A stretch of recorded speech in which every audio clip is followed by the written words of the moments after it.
इस लेक्चर में हमने पर्यटन के प्रकार शुरू किए थे और पर्यटन के प्रकार में हमने स्थानीय पर्यटन और अंतर्देशीय पर्यटन। स्थानीय पर्यटन यानी हम जब अपने ही घर के आसपास या जहाँ पे जिस क्षेत्र में हम रहते हैं वहाँ की जब सैर करने जाते हैं, घूमने जाते हैं, तो उसे कहते हैं स्थानीय पर्यटन। अंतर्देशीय पर्यटन यानी हमारे ही देश में विविध राज्यों की विविध शहरों का जब हम पर्यटन करते हैं, घूमने जाते हैं, तो उसे कहा जाता है अंतर्देशीय पर्यटन। और दूसरा महत्वपूर्ण प्रकार देखा था हमने अंतर्राष्ट्रीय पर्यटन। अंतर्राष्ट्रीय पर्यटन यानी देश विदेशी अंतर्राष्ट्रीय पर्यटन को आप विदेशी पर्यटन भी कह सकते हैं। जब हम अपने देश से दूसरे देश में पर्यटन करने के लिए, घूमने के लिए किसी भी कारण से जाते, फिर वो चाहे बिजनेस का हो, मनोरंजन का हो, पढ़ाई का हो, या ऐसे ही जिस भी उद्देश्य से आप विदेश में जाते हैं घूमने के लिए, सैर करने के लिए, तो उसे कहा जाता है अंतर्राष्ट्रीय पर्यटन। अभी हम पर्यटन के कुछ दूसरे प्रकार आज हम देखने वाले हैं, जिसमें हम देखने वाले हैं ऐतिहासिक पर्यटन। ऐतिहासिक पर्यटन यानी यह पूरे विश्व का महत्वपूर्ण पर्यटन प्रकार है। लोगों को इतिहास के संदर्भ को लेकर जो जिज्ञासा होती है, जैसे कि अगर हम देखेंगे कि इस किले का मतलब किसी किले का निर्माण किसने किया, उसको बांधने में, बनाने में कितने वर्ष लगे, कौन कौन से साहित्य किसने राजा ने, ये सभी के बारे में जानने की जब जिज्ञासा होती है और उसी जिज्ञासा को दूर करने के लिए जब लोग घूमते हैं या सैर का आयोजन करते, देखो यहाँ पर दिया भी है कि उसे ध्यान में रखकर ऐतिहासिक पर्यटन और सैर का आयोजन जब किया जाता है तो उसे ही कहा जाता है ऐतिहासिक पर्यटन। जब हम आगरे का ताजमहल देखने जाएंगे तो उस आगरे का ताजमहल देखने के लिए हम क्यों जाते हैं कि उसको प्रत्यक्ष रूप से हमारे आँखों से उसे देखने की इच्छा और जिज्ञासा हमारे मन में होती है, और उसी जिज्ञासा को और साथ ही साथ अपनी इच्छा की पूर्ति के लिए भी हम वहाँ पर जब हम आगरे का ताजमहल देखने जब जाते हैं तो उसे कहा जाता है ऐतिहासिक पर्यटन। अगर हम देखेंगे तो हमारे देश में ऐसे ऐतिहासिक स्थल या स्थान बहुत सारे हैं, जिसमें विविध गढ़ और किलों को देखने के लिए, राजमहलों को, राजवाड़ों को देखने के लिए लोग विदेश से लोग सैर करने के लिए, भ्रमण करने के लिए वहाँ पर आते हैं। यहाँ पर देखो दिया भी है कि महाराष्ट्र में छत्रपति शिवाजी महाराज द्वारा निर्मित किलों, गढ़ों का दुर्ग अध्येता गोपाल नीलकंठ दांडेकर दुर्ग भ्रमण, दुर्ग यानी किला, दुर्ग किले का समानार्थी शब्द जो है वो दुर्ग है, सैर का आयोजन करते थे। भारत में राजस्थान के किले, महात्मा गांधी और आचार्य विनोबा भावे के आश्रम, महात्मा गांधी का भी आश्रम देखने के लिए साबरमती जो आश्रम है वो भी एक ऐतिहासिक स्थान के रूप में प्रसिद्ध है, तो उसे देखने के लिए भी लोग देश विदेश से आते हैं। और साथ ही साथ यहाँ पर देखो दिया भी है, ये असत्य जोड़ी के लिए बच्चों आता है कि और साथ ही साथ पर्यटन का हर एक प्रकार एक सेपरेटली इंडिविजुअल जो है आपको टिप्पणी के लिए भी पूछ सकते हैं। पर्यटन के प्रकार संकल्पना चित्र पूर्ण करा के लिए तो पूछते ही है, लेकिन साथ ही साथ हर एक प्रकार जो है इंडिविजुअल एक एक करके टिप्पणी लिखिए के में भी पूछा जाता है। तो राष्ट्रीय विद्रोह से संबंधित स्थान जैसे ऐतिहासिक स्थानों की सैर का आयोजन किया जाता है। 1857 का राष्ट्रीय विद्रोह, जिसे हम पहला राष्ट्रीय विद्रोह कहते हैं, तो उसकी शुरुआत कौन से स्थान पे हुई थी, कौन सी जगह से हुई थी, कौन कौन उसमें सम्मिलित थे, तो इन सभी बातों को जानने के लिए, समझने के लिए ऐतिहासिक स्थानों की सैर का आयोजन जो है वो किया जाता है। ऐसे बहुत सारे ऐतिहासिक कारण हैं उन कारणों की मीमांसा करने के लिए, अपनी जिज्ञासा को दूर करने के लिए लोग जो है पर्यटन जो है वहाँ पर ऐतिहासिक पर्यटन का आयोजन करते हैं। दूसरा उसी से मेल खाता हुआ हम प्रकार देखने वाले हैं स्टूडेंट्स, वो है भौगोलिक पर्यटन, ज्योग्राफिकल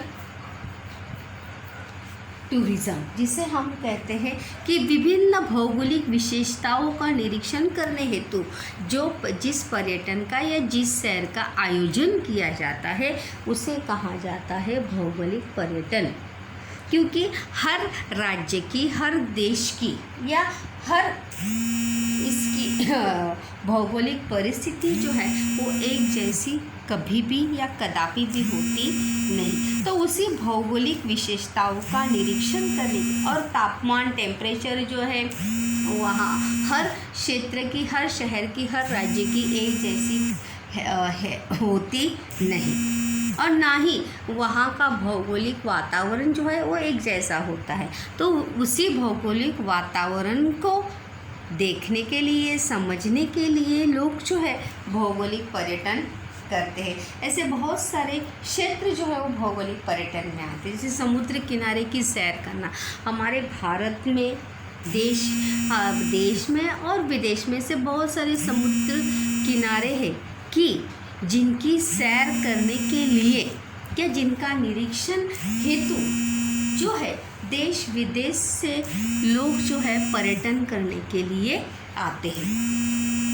यहाँ पर अगर हम देखेंगे तो अभयारण्य यानी जंगल, बहुत सारे ऐसे जैसे ताड़ोबा अभयारण्य का नाम हमने सुना, ताड़ोबा जो है अभयारण्य का नाम है, जो असत्य जोड़ी के लिए आप याद रखिए ताड़ोबा अभयारण्य। उसके बाद वैली ऑफ फ्लावर्स उत्तराखंड, और जैसे मैंने अभी आपको बताया कि हर राज्य की, हर शहर की भौगोलिक परिस्थिति जो है विपरीत होती है, अलग अलग होती है, और उसी भौगोलिक परिस्थिति के अनुसार वहाँ पर हमें वातावरण जो है वहाँ पर देखने को मिलता है, और उसी वातावरण का अनुभव लेने के लिए लोग जो है भौगोलिक पर्यटन का आयोजन करते हैं। जैसे यहाँ पे उदाहरण भी दिया, अगर आप देखेंगे कि समुद्री किनारे भौगोलिक वैशिष्ट्यपूर्ण स्थान जैसे बुल्ढाना की लोनार झील, निघोज जो है ये शहर का नाम है, महाराष्ट्र में अहमदनगर ज़िले में निघोज ये शहर आता है। निघोज के रांझन खलगे जिसे कुंभ गर्तिका भी कहा जाता है आदि का समावेश भौगोलिक पर्यटन में होता है। जैसे अगर हम देखेंगे तो हमारे भारत में अलग अलग राज्यों में ऐसे बहुत सारे ठंड हवा के ठिकाने, ठंड हवा के प्रदेश है, जैसे महाबलेश्वर हो गया, माथेरान हो गया, कुल्लू मनाली हो गया, मसूर, ऊटी हो गया, हिमाचल प्रदेश हो गया।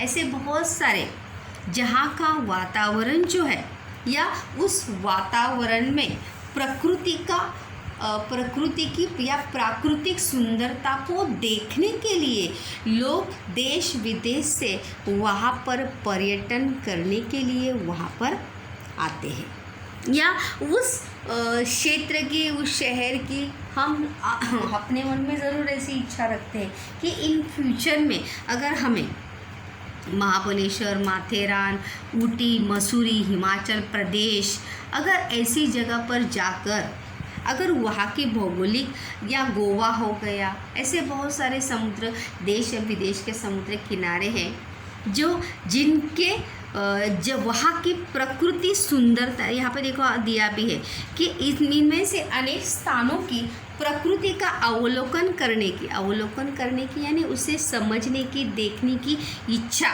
और कुतूहल मन में होता है, और उसी कुतूहल यानी जिज्ञासा को लेकर अनेक पर्यटक इन स्थानों पर आते हैं, क्योंकि वहाँ का वातावरण या वहाँ की भौगोलिक परिस्थिति जो है पर्यटकों को उसकी ओर आकर्षित करती है। जैसे अगर महाबलेश्वर की अगर हम बात करेंगे तो महाबलेश्वर में साल के 12 महीने वहाँ का वातावरण जो है वो ठंडा ही होता है, क्योंकि वहाँ पे प्राकृतिक सुंदरता या प्राकृतिक ऐसी निसर्ग की या प्रकृति की देन ही ऐसी है कि वहाँ पे वातावरण हमेशा ठंडा ही रहता है। उत्तराखंड के देखो वैली ऑफ फ्लावर्स का यहाँ पर चित्र यहाँ पर दिया है, देखो कि इस प्रकृति की सुंदरता को देखने के लिए पर्यटक जो है देश विदेश से वहाँ पर आते रहते हैं और उस प्रकृति की सुंदरता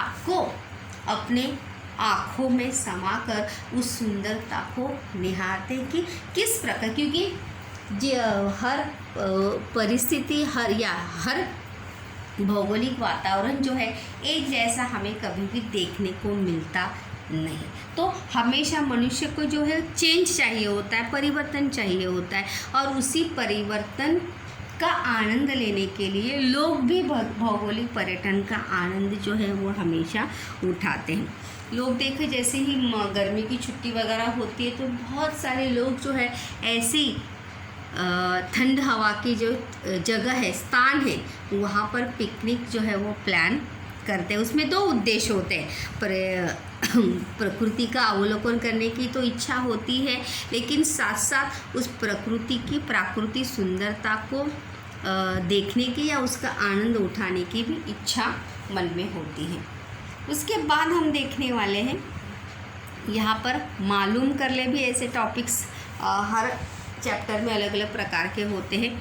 इसमें अगर हम देखें कि विश्व के विभिन्न समाज के लोग अनेक स्थानों पर बिखरे हुए हैं, उनमें प्रचलित पुराण कथाएं और उन पुराण कथाओं से जोड़े गए भौगोलिक स्थानों के कारण उनके बीच एकात्मता की भावना जो है वो बनी रहती। अलग अलग भौगोलिक स्थानों के पीछे पुराण कथाएं, यानी जैसे हम दंत कथाएं जिसे कहते हैं, क्योंकि उन कथाओं का कोई भी साक्षीदार जो है नहीं है कि किसी ने भी उन कहानियों को या कथाओं को आंखों देखा नहीं है।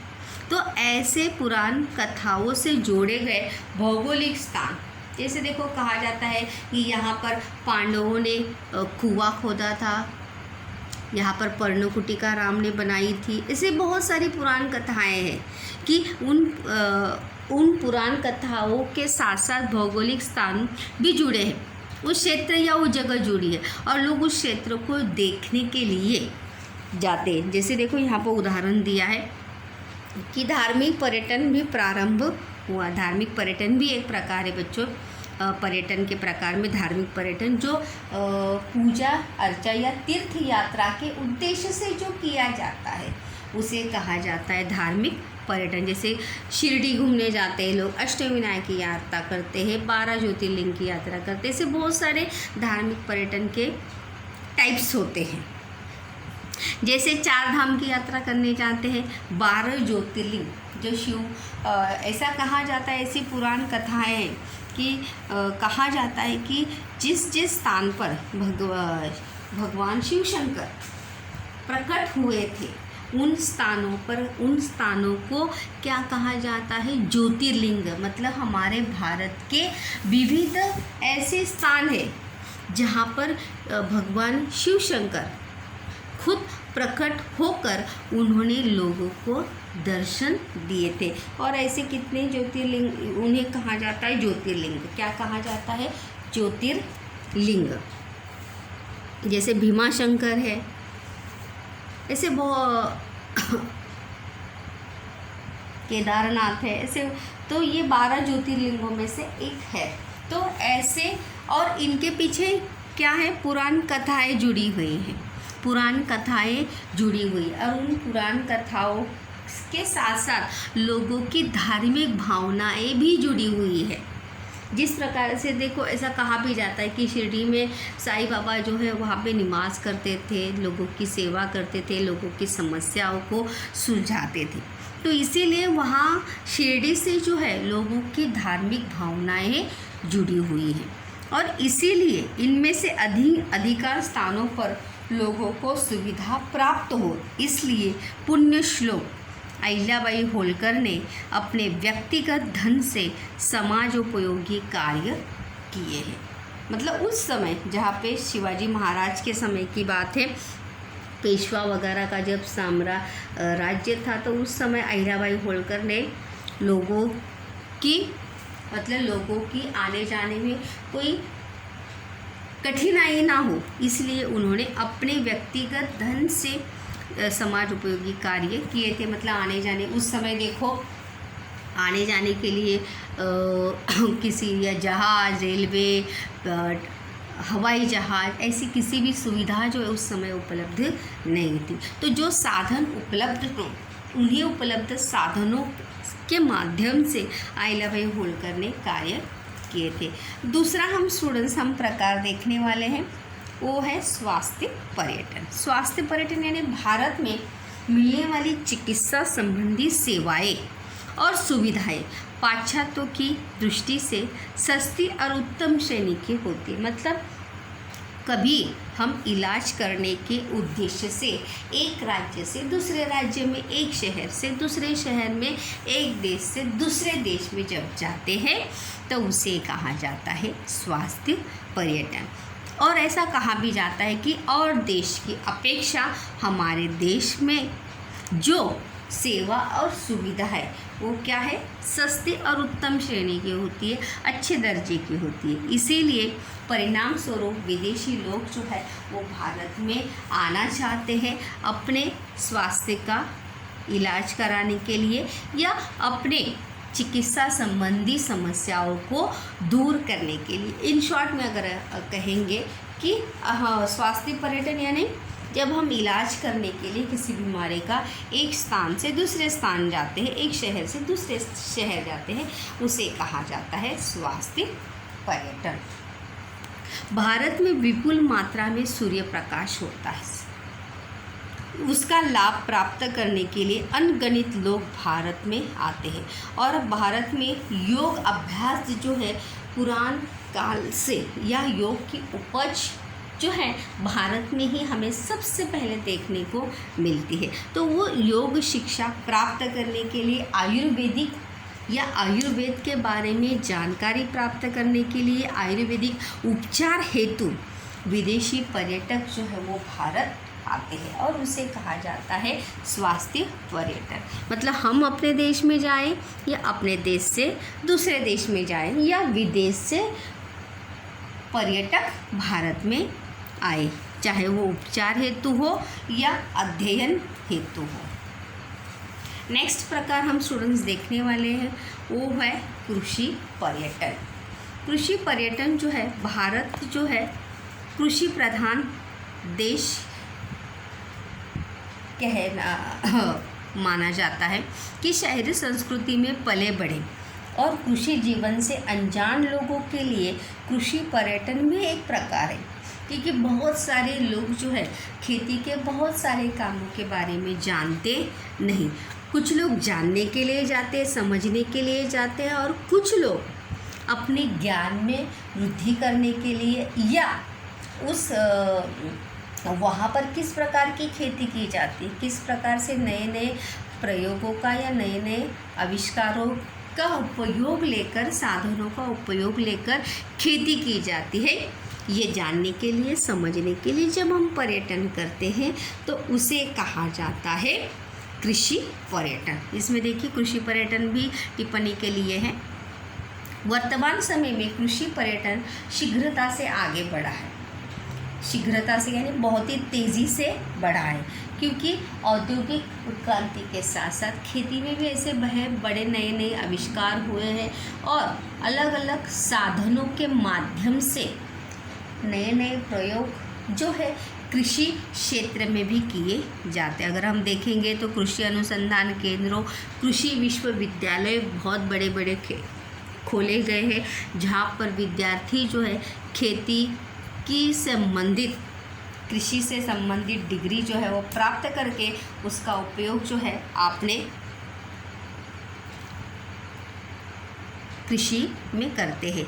कृषि क्षेत्र में नवनवीन प्रयोगों द्वारा तकनीकी विज्ञान विकसित करने वाले इजराइल, देखो यहाँ पर असत्य जोड़ी के लिए पूछा जाता है कि नए नए तकनीकी का उपयोग जो है कहाँ किया जाता है, कौन से देश में किया जाता है, असत्य जोड़ी में पूछ सकते हैं।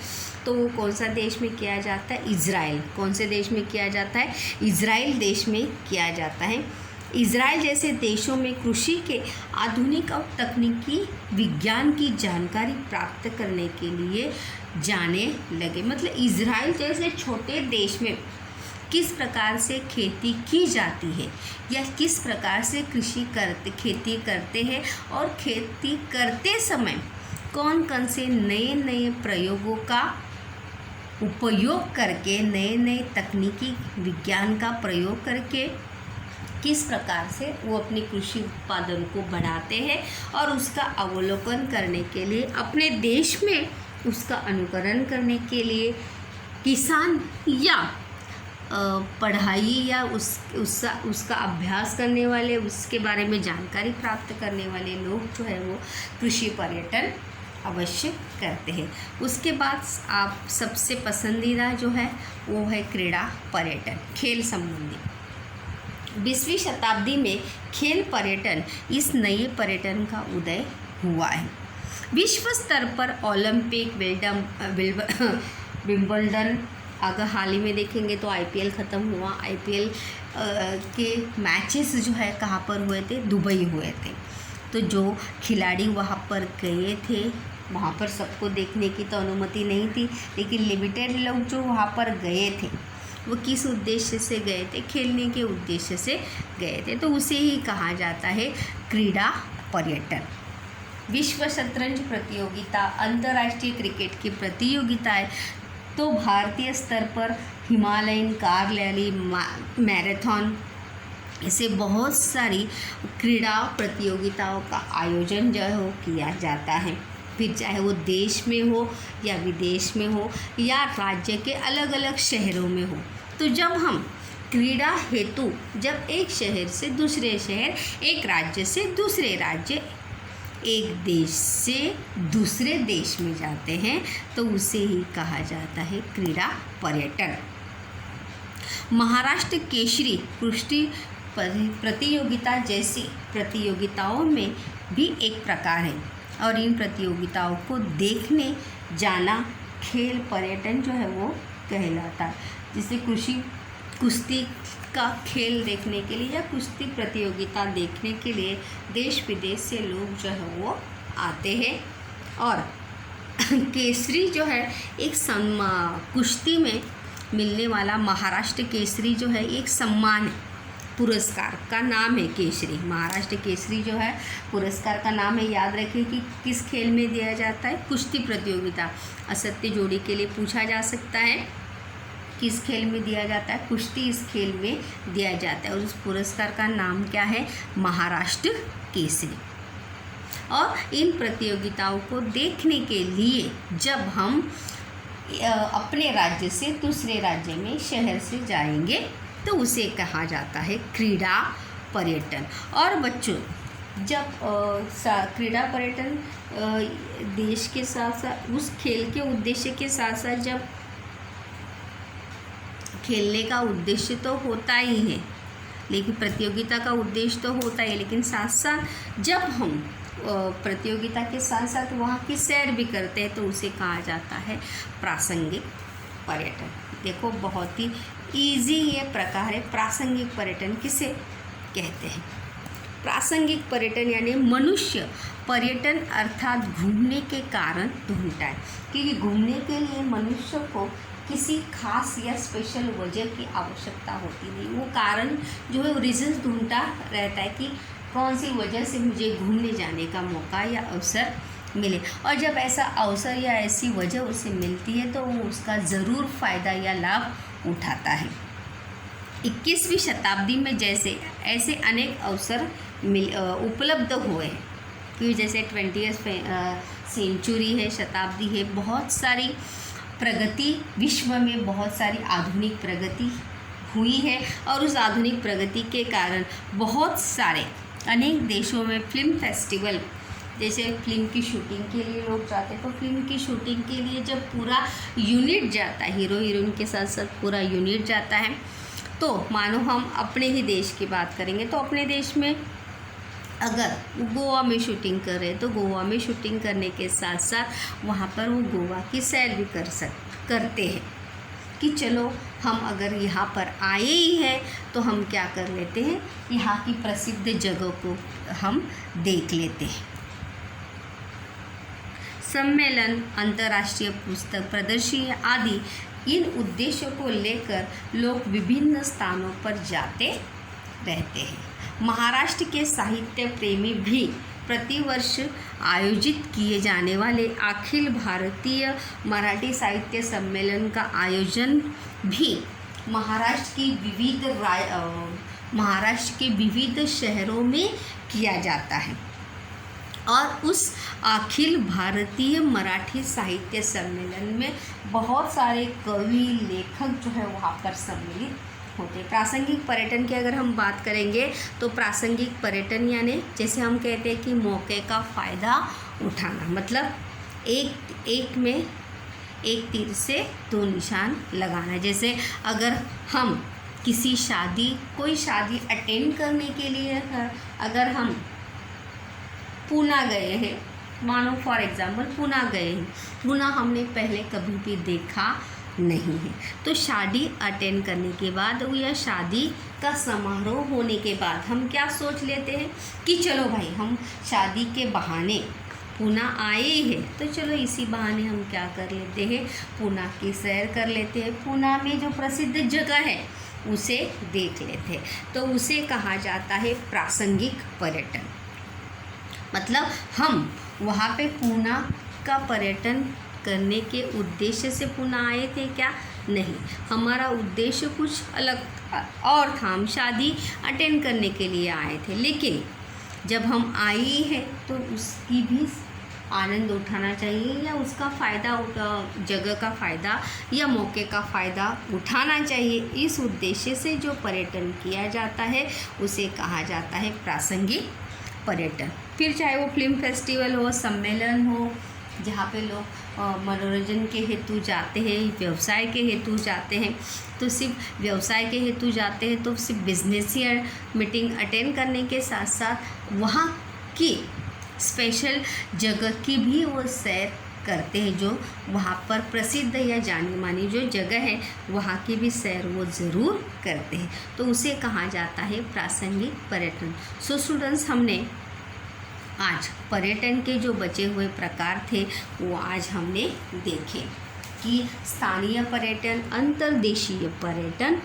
अंतर्राष्ट्रीय पर्यटन, ऐतिहासिक पर्यटन, स्वास्थ्य पर्यटन, क्रीड़ा पर्यटन, कृषि पर्यटन, प्रासंगिक पर्यटन, ये सभी जो है सांस्कृतिक पर्यटन यहाँ पर दिया तो नहीं है, लेकिन फिर भी सांस्कृतिक पर्यटन, धार्मिक पर्यटन जो हम तीर्थ यात्रा के उद्देश्य या चार धाम की यात्रा के उद्देश्य से जो पर्यटन या जिस सैर का आयोजन करते हैं, नियोजन करते हैं, उसे कहा जाता है धार्मिक पर्यटन। ये अखिल भारतीय मराठी साहित्य सम्मेलन भी याद रखिए कि महाराष्ट्र में हर साल साहित्य प्रेमी के लिए प्रतिवर्ष कौन से सम्मेलन का आयोजन किया जाता है? तो कौन से सम्मेलन का आयोजन किया जाता है? अखिल भारतीय मराठी साहित्य सम्मेलन का आयोजन किया जाता है।